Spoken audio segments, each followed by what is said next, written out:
Hello, everybody, and welcome to your favorite show each and every week. We're talking about wrestling and Rasslin right here on Greenville Sports Media. We want to thank, first of all, of course, our people at Arden's, Donnie and Angie.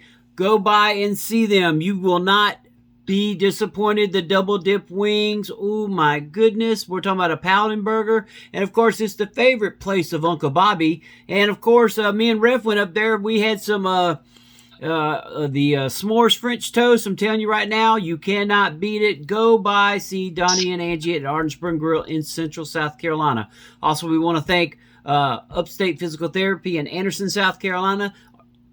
Arden's new restaurant, Beef and Rib, will be opening pretty soon up in Westminster. We also want to thank Pepsi Cola, The Point RV at Hartwell Lake, and of course, we want to thank Sitting Pretty Dog Grooming. All right, well, let's bring him in. He's the man, he's the myth, he's the legend, and if you listen to him, he's the greatest thing since shortbread. We're talking about Mr. Ref Brandon. How we doing, Ref? I am fantastic. I'm fantastic on any day that ends with a Y. Oh, mercy, here we go. Like I told you, fans, he is so full of it. Full of it. He's full of himself. Anyway, we are, me and Ref got a chance to go see Furman versus, excuse me, Ref, we got to see Furman versus Charleston Southern the previous weekend and had a great time. Got to go by Arden's, have some French toast, the s'mores French toast. What was your thoughts going over there? Well, the only bad part was that I looked down at my plate and it was empty. So I needed about 25 more French toast, I guess. But it was absolutely fantastic. And the sweet tea was good, too. There you go. There you go. You heard it, folks, right from Ref Brandon. He is the man that knows food. So make sure you listen to what Ref says. All right, Ref. Well, we understand that you didn't do any wrestling this previous week. So what's on the list for this coming week? Well, I had a SWA Saturday night at 244 Livestock Road, and it was our last show before Fight Mare. And Fight Mare is coming up on October the 12th, and it's always SWA's biggest show of the year. It's our WrestleMania, so it'll be another great show. I believe we're going to have a cage match that night and a last man standing match that night. But this upcoming weekend, I've got two shows in one day, as long as the rain holds off. Saturday afternoon at 1 o'clock. As of right now, I'll be in Commerce, Georgia, at Spencer Park in Commerce. It's Nerd U Championship Wrestling, and the name of this show is Lord of the Ring. And the reason why it's called Nerd U is because the guy that runs this wrestling owns his own shop in Commerce, and he is a nerd, so he sells action figures for any kind of, like Batman, Superman, Spider-Man, any of those. Plus he sells wrestling action figures, and his store is called Nerd U. So now his wrestling is called Nerd U Championship Wrestling.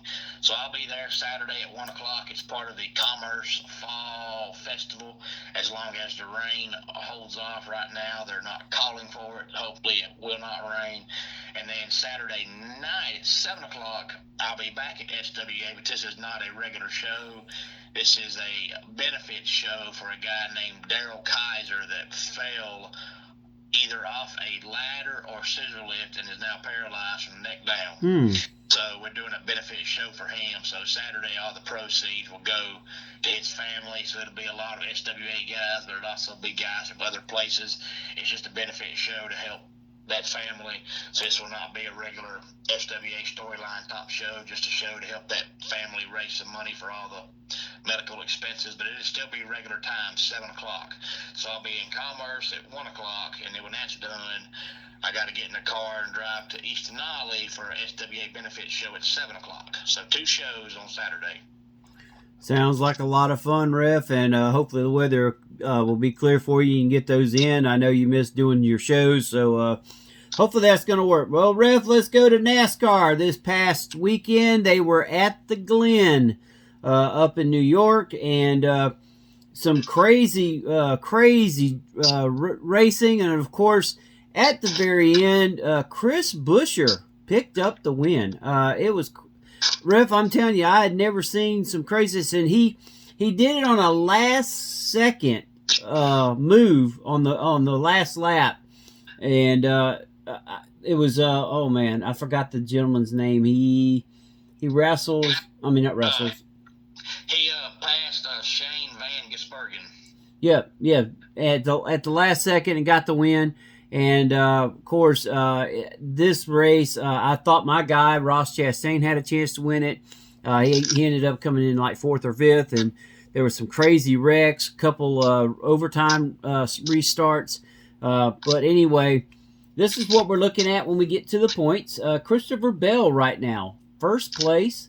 Austin Cedric is second. Joey Logano is third. Alex Bowman is fourth. Daniel Suarez is fifth. He just kind of snuck in there. I didn't even see him finish up in the top, but of course I didn't look past the two that was racing at the front. Tyler Reddick is down to sixth. Chase Elliott seventh. Ryan Blaney is down to eighth. Kyle Larson is ninth. 10th is William Byron. 11th, Chase Briscoe. 12th, Ty Gibbs. Now we go to the four that are on the bottom that have a good chance of possibly, as we go to Bristol, get kicked out in the first stage. Denny Hamlin, 13th. Brad Keselowski, 14th.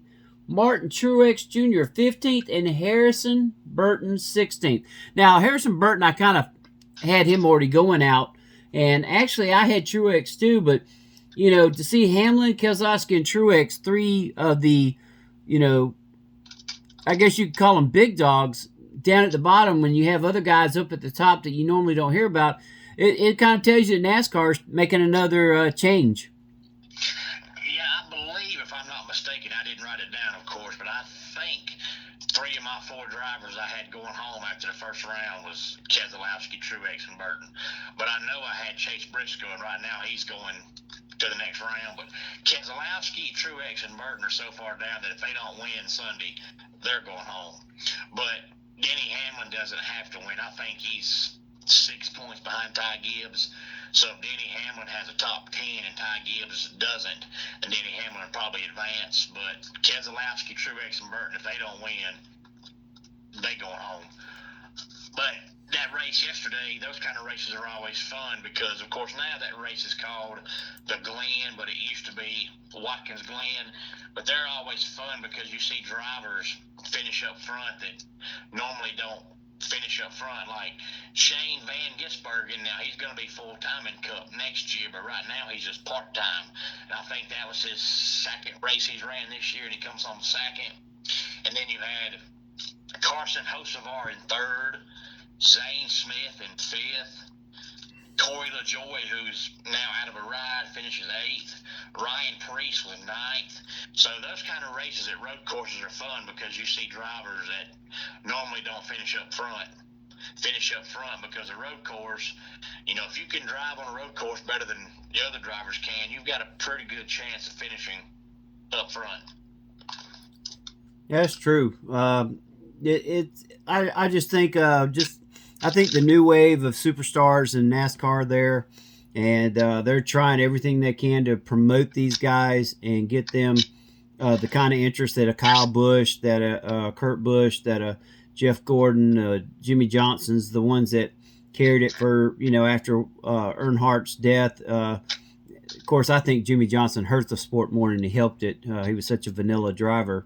And plus, when winning 7 the way he did, I think really hurt the sport, not helped it. But that's just my opinion. But I think that the sport has got a good future ahead of it. It's just got to find its footing, and it needs to quit jumping around on these networks. It needs to stay on a network and grow, and that's what I think needs to happen. That's just my opinion. Yeah, and I've said numerous times here on the podcast that I think Jimmy Johnson killed the sport because nobody in any sport, whether it's football, baseball, basketball, golf, it doesn't matter. Nobody wants to see somebody dominate like he did. If it's not your team or your driver, you don't want to see it. And since Jimmy Johnson was so vanilla, I mean, he had some fans, of course, because you have bandwagon fans that are going to pull for you because you win all the time. But outside of that, he just didn't have a lot of fans because there was nothing about him to like. He was boring. He was monotone. He had no personality. And then you couple that with you winning all the time.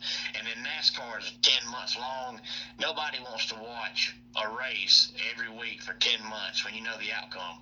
Jimmy Johnson's going to win it. So Jimmy Johnson set the sport back so far that it's taken them forever to recover. And now their TV ratings are slowly going back up, which is good. But then you really can't get a huge following when you're just now starting to build the sport back where it used to be. And then starting next year, you're going to have half your races you got to stream to watch. And if somebody's a diehard NASCAR fan, they'll pay for that.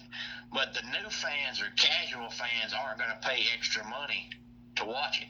So I don't understand how you think you're going to build a following by making casual fans pay to watch it when they're just not going to. And then the only nightly NASCAR show you had was NASCAR Race Hub, and it got canceled. So outside of the race day on Sundays, people have nowhere to go for their NASCAR news.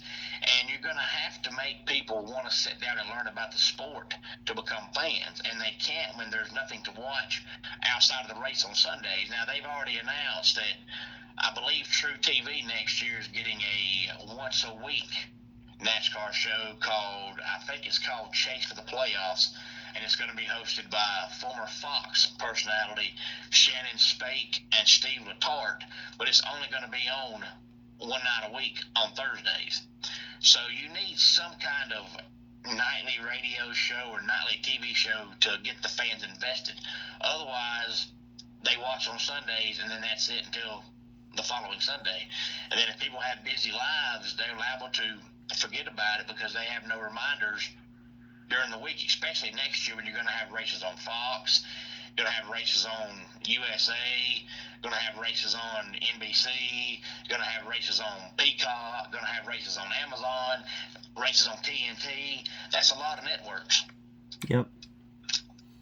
Well, I understand they're trying to get money wherever they can get it, and some of these networks don't want to give the big bucks, and therefore they're like, well, you only get these particular races, and we're going to stream the rest of them somewhere else. So, you know, they got to get the money where they can get it, and that's the only way they can keep the sport going and give the purses that these teams need in order to be competitive each and every week to give the fans a show. I think that's where they need to go. All right, well, let's go to our next thing, which is pro wrestling.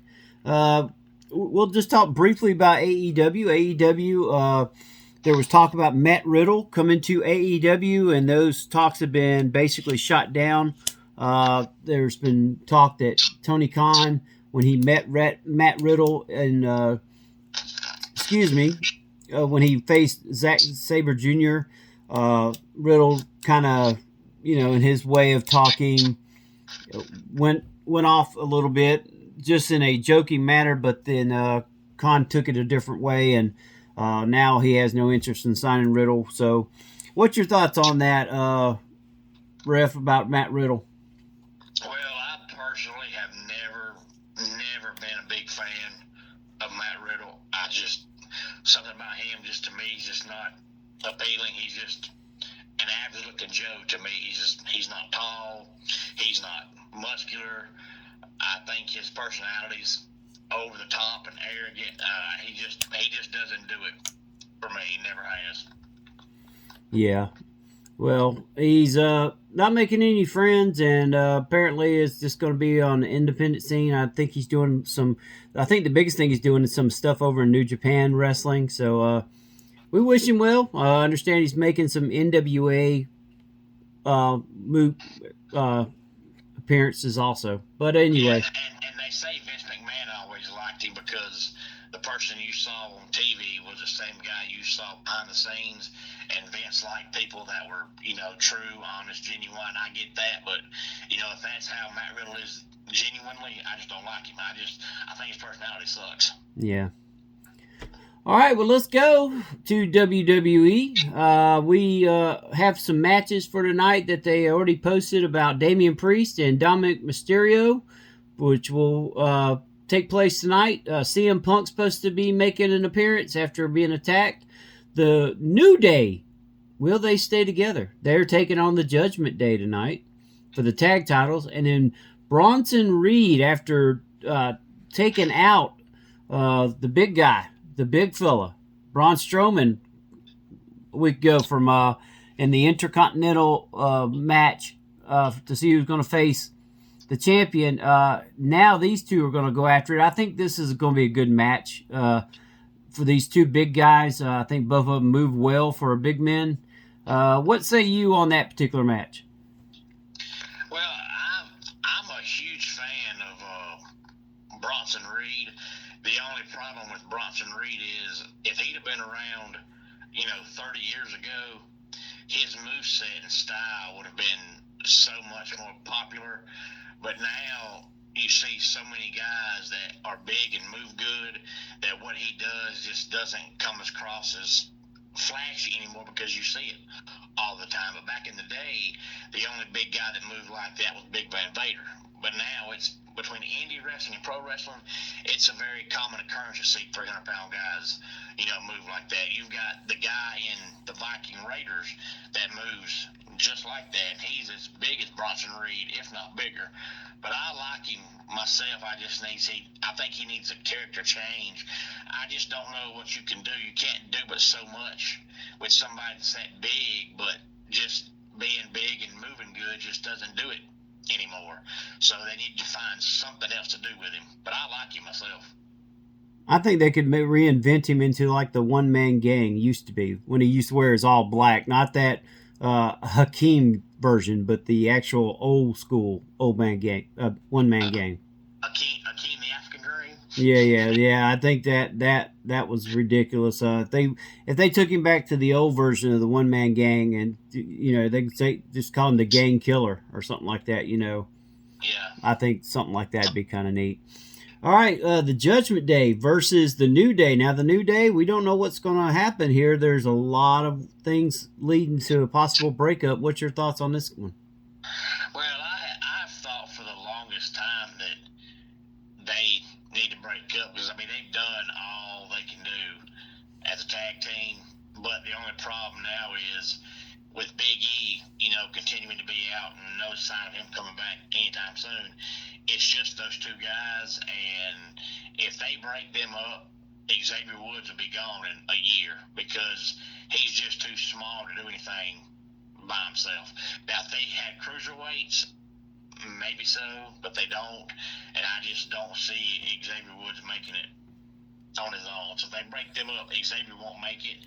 But if they still had Big E and there was three of them, I'd say, break off one of them and let the other two, be a tag team. But with Big E being out, I just don't know what you can do with Xavier if you break them up because he's not a manager. He's too small to be a manager.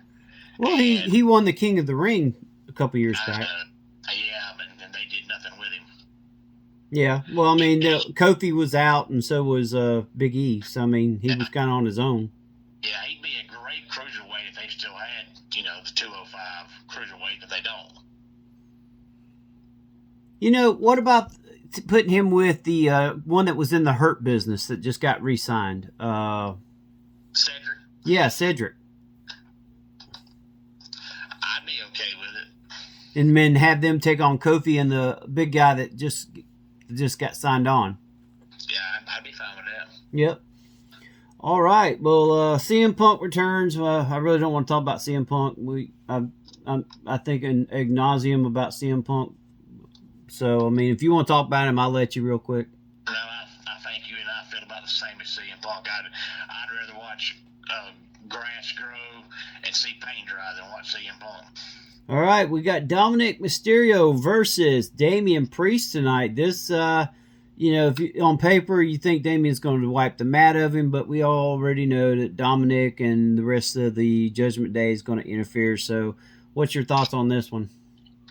Well, Dominic needs to find a way to win because Dominic is the man. Dominic's my hero. I want to grow up and be like Dirty Dom.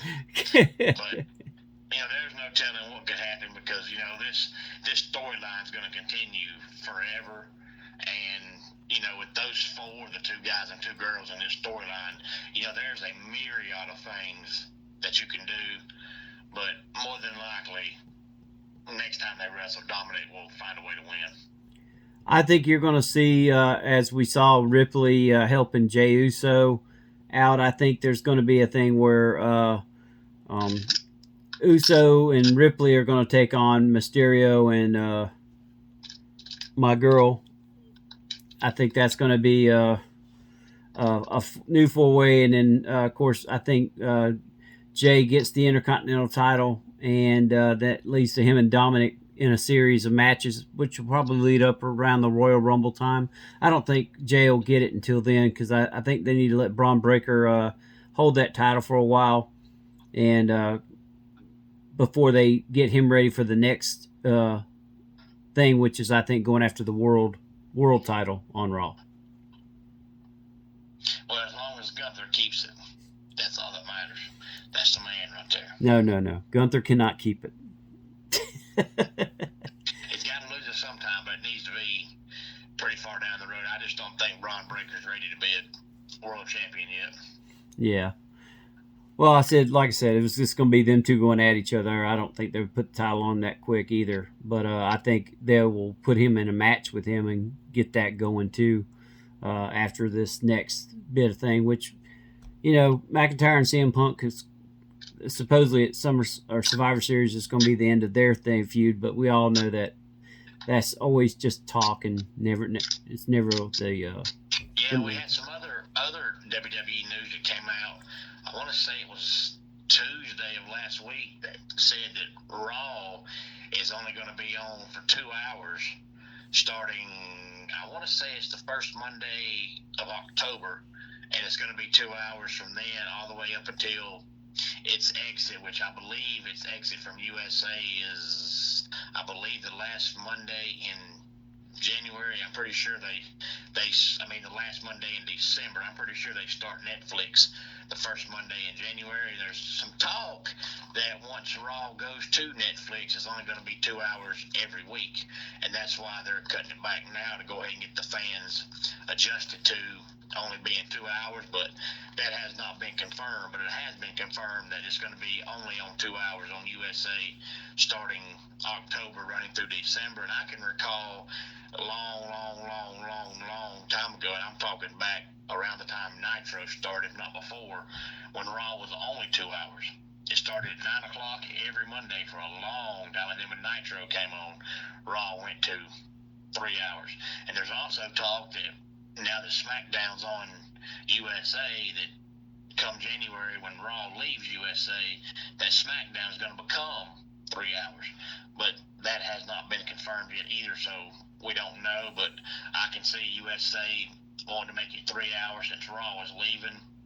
But, you have to have good programming to be 3 hours. You can pull off a 3 hour show as long as you do the right things, but a lot of times on Raw, they'll come on and they'll spend 30 minutes recapping what you've missed so far tonight. If you're going to do that, just make it 2 hours, because you're encouraging people to miss half the show because you'll catch them up. So to me, if you're going to do that, just make it 2 hours. But if you're going to have 3 hours of good promos and good wrestling, then you can pull off 3 hours. But it's got to be good TV. I can agree with that. Our next little talk, we'll just talk a little bit about TNA. We neither one of us get a chance to watch TNA like we'd like to. What's your thoughts on this federation now, Ref? I mean, do you see them getting now that they're sharing a little of some of their superstars with NXT? Do you see them possibly getting back to their good graces? I'm hoping that's what's going to happen. That the fact that they're letting all the WWE fans now see all the talent TNA has, that whenever TNA's next TV deal comes up, you'll see them get a deal with CW or A&E or USA or any channel's better than where they are now. But I'm not sure when their next TV deal comes about. But if that's not what you're shooting for long term, then there's really no point in doing this at all. So my thinking is they're trying to hopefully get enough word out on how good their talent is that eventually they get put on a bigger network, because at one time, 15 years ago, man, TNA was great. But then every single good wrestler they had left the company. And then, 5 or 6 years ago, they got moved to Pop TV, and then, whatever channel they're on now, because nobody wanted to watch, because they got their own channel on Axis. Well, it's actually free on. It's actually free on Roku TV. And they lost all their big name talent. So when you watched it, it was almost like watching independent wrestling, because you didn't know anybody. But now they're starting to get big time wrestlers back, and they've gone back to the old TNA name. And I know they have the TNA channel on Roku, and I've watched it before, but you have to put it on there at the right time to catch the current events, because it's all the time. So you're able to put it on there and find a match from 2007. Yeah. So it's hard, and it's hard to catch what's currently happening. But YouTube shows like a 20-minute highlight reel of everything from TV, but it doesn't show whole matches, just 2 minutes of each match. Yeah. But they've got some great talent. Well, I'm going to go over what happened this past weekend. We're talking about Victory Road. In the starting was Kushida defeated Leon Slater. That was leading up to the next Countdown to Victory Road, which is Steve McLean and Eric Young taking on Jake Something and Hammerstone. That match ended with Jake Something and Hammerstone defeating Steve Macklin and Eric Young. Then we opened up the show with the Hardy Boys taking on First Class. This match, a lot of people was interested in seeing, which of course that's AJ Francis and KC Navarro, and of course the Hardys win. If you're any kind of a smart man, you would bet money on the Hardys because they just got back together, and they're going to put them guys over because they are helping TNA as far as with star power. Next match we had was Zachary Wentz versus Mike Bailey for the X Division Championship. And, of course, we have a Mike Bailey defeating X Division champion Zachary Wentz, and the new champion has been crowned. I tell you, this particular title, I haven't liked it since Samoa Joe and AJ Styles left. I know it's like an Intercontinental or U.S. title in TNA, but I don't know. Since Samoa Joe and AJ Styles and the Fallen Angel used to fight over it in the X matches, it just hadn't had its luster. Yeah, I wish of course I know they never will, but I wish they would come out and tell us, what kind of title it actually is, because if you recall back in the day when they first debuted that belt, they would hang it over the six-sided ring, and they usually had 5 or 6 guys out there wrestling, and you had to, climb the ropes to get it. Yeah. And this is back in the days of, Elix Skipper and all those guys, and most of the guys were 220 and under. So it gave off the impression that it was kind of like a cruiserweight belt, because you had a bunch of small guys in the ring doing all that entertainment flippy-floppy stuff and then getting that belt. So it made you think it was like a cruiserweight belt because all the guys were tiny. Yep. And then Samoa Joe got it. It's like, well, wait a minute. If Samoa Joe's getting it, this really ain't no cruiserweight title, because we know Samoa Joe's not on cruiserweight.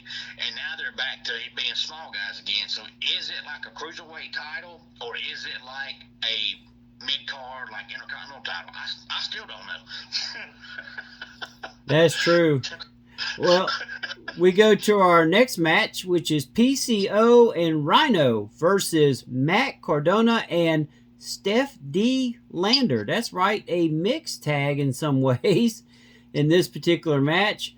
And this match, I don't know. I watched some of it. It seemed to be, it was okay. Rhino and PCO, of course, win the match, and that's basically it. I don't know what else to say. And then next thing you know, we're going to have Masha Slamovich and Tasha Steeles versus Spitfire for the TNA Knockouts World Tag Team Champions. This, of course, is a belt that I think they just brought it back just to put some titles on some other ladies. And Spitfire, Luna, and Jody Threat defeat Knockouts World Tag Team Champions Masha and Tasha. And we have new Knockouts World Tag Team Champions. Of course, I've also heard that Masha Slamovic's contract's up, so we will see if she shows up in AEW or one of the other wrestling promotions. There's also talk about NWA. Next thing we have is Josh Alexander versus Joe Hendry. This is a match that I've loved. I think that this is a great card between Josh and Joe. Joe, of course, gaining a lot of momentum between WWE's NXT and also TNA. And Josh Alexander, he's just the Kurt Angle of TNA. And this match, Joe Hendry actually defeated Josh Alexander, but there's talk that Alexander is AEW bound come January. So we'll see. We'll just keep watching this, ref. And then ABC took on the System for the TNA World Tag Team Championship. And the System, Eddie Edwards and Brian Myers with Alicia Edwards in their corner, defeated TNA World Tag Team Champions ABC and got the TNA World Tag Team titles back around their waist. Next up was Wendy Chu from NXT. Decided to make a little trip down to TNA and take on Jordynne Grace. And, of course, we know what happened. Jordynne Grace destroys Wendy Chu.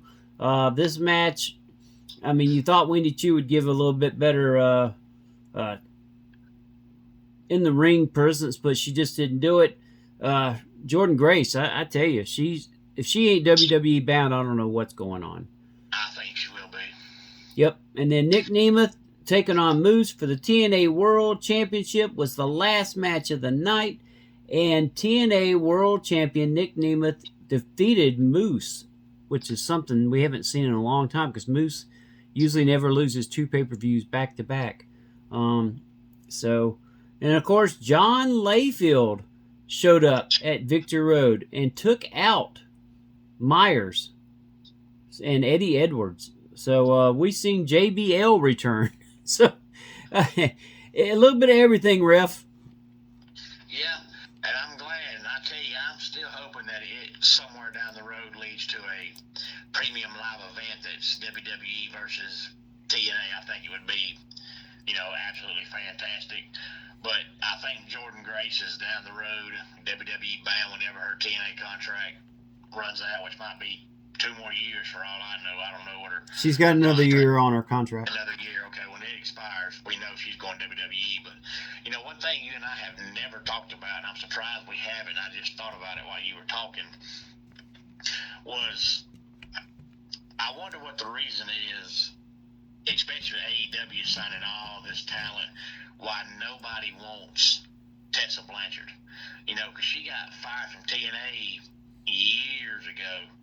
And, usually these people get fired for, whatever reason. You see them come back 2 or 3 years down the road. And she had to have been fired. It had to be at least 4 or 5 years ago. And it just seems like you never hear her name, see her picture, or nowhere. It's like she died. And I wonder what the reason is and what she's done that won't make any, because I've seen people do a whole lot worse things than her that get second chances. But her, it's like she killed everybody. I mean, she just vanished. Well, she hasn't vanished. She's actually been in AAA. I actually have been keeping up with her somewhat. She was asked in an interview about WWE or AEW, and she has been contacted by the NWA. But she is happy right now doing AAA, and also she does some New Japan wrestling. So that's where she is. I know AAA is one of those things. It's kind of like TNA. If you're on there, basically people don't know you exist because nobody gets to see it. Yeah, that's true. They're getting a little bit better, and now AEW is working with AAA. They're working with Stardom, working with New Japan. They're doing quite a bit. And, of course, WWE is all of a sudden doing some stuff with New Japan. So that's going to be interesting down the road, what they're going to do with that. Well, Ref, it's been a great show. Tell us where they can find you each and every day. On YouTube at Ref, Brandon, and the Todd family. It's mainly football and wrestling, but I do talk NASCAR, baseball, basketball, and then I do top 10 countdowns that are sometimes about sports and sometimes they're not about sports. Yep. And of course, you can catch him here. And even though NASCAR might not have a lot of shows, remember, folks, you can come and watch our show each and every week right here on Rasslin and Racin. We'll help you on Mondays, and NASCAR can do Thursdays, Riff. So at least we got them covered on both days. Sounds good. All right, folks. So we just want to thank once again Ardensburg Grill in Central South Carolina. We want to thank Beef and Rib in Westminster, South Carolina. Sitting Pretty Dog Grooming, Upstate Physical Therapy, Pepsi Cola, The Point RV at Lake Hartwell, and of course we want to thank Ref Brandon and the Todd Family YouTube for coming on our show each and every week. And we wish you safe travels and hope this weekend's good for you, Ref, and you get to watch your Clemson Tigers win and then also do two shows at the same time. So we want to thank everybody for joining us. This has been Rasslin and Racin. So long, everybody.